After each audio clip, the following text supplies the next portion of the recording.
So what's up, fam? So I want to tell the story about me and my African buddy. I know a lot of people think that I'm anti-African, and that's not the truth at all. I'm just anti, scam and anti-tether and anti-cosplaying and all that. I mean, you can do all that, but you got to give credit where credit is due, which, a lot of y'all refuse. But I've had African friends that I love dearly. I mean, I can count them on one hand, but nevertheless, I've had them. And I have an African buddy. I want to talk about him, and hopefully after this video, he'll still be my African buddy. But when I met him, he had this superiority complex over me.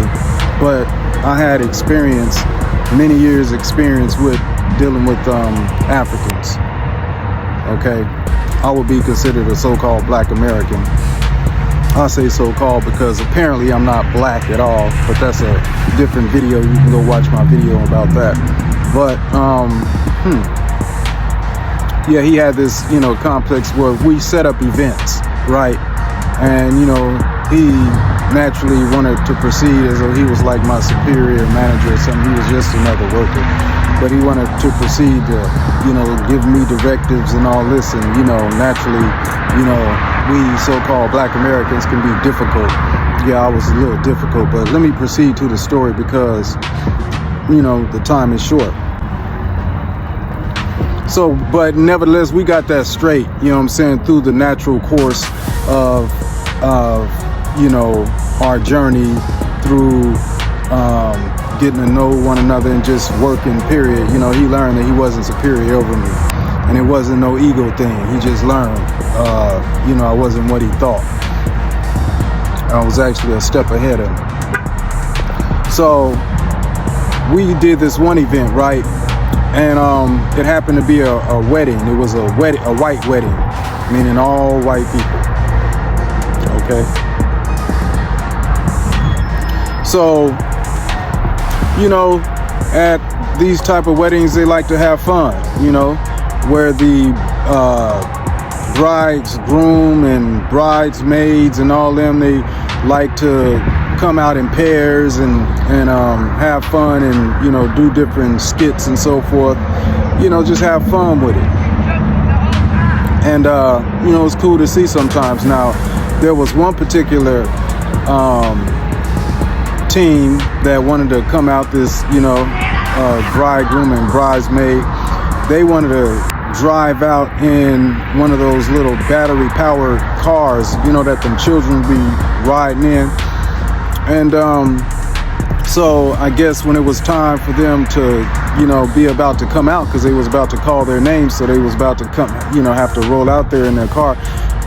Both of them in that little car, they had tried to get in there and it wouldn't go,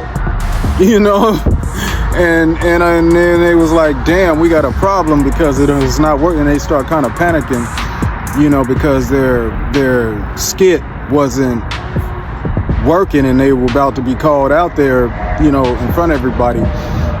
And so I could kind of see the look on this dude's face that he started, squirming for ideals. And, he kind of turned back and looked at me and my buddy, at my African buddy. And I know in my head, they say Black Americans can be difficult. I was thinking, motherfucker, I wish you would, because I saw him brewing up something in his head. But he looked at my African buddy and he was like, hey, can you push me? Can you push us out there? And I looked at him like, you bet not.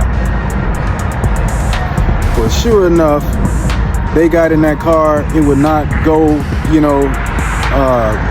the battery, I guess, was too weak.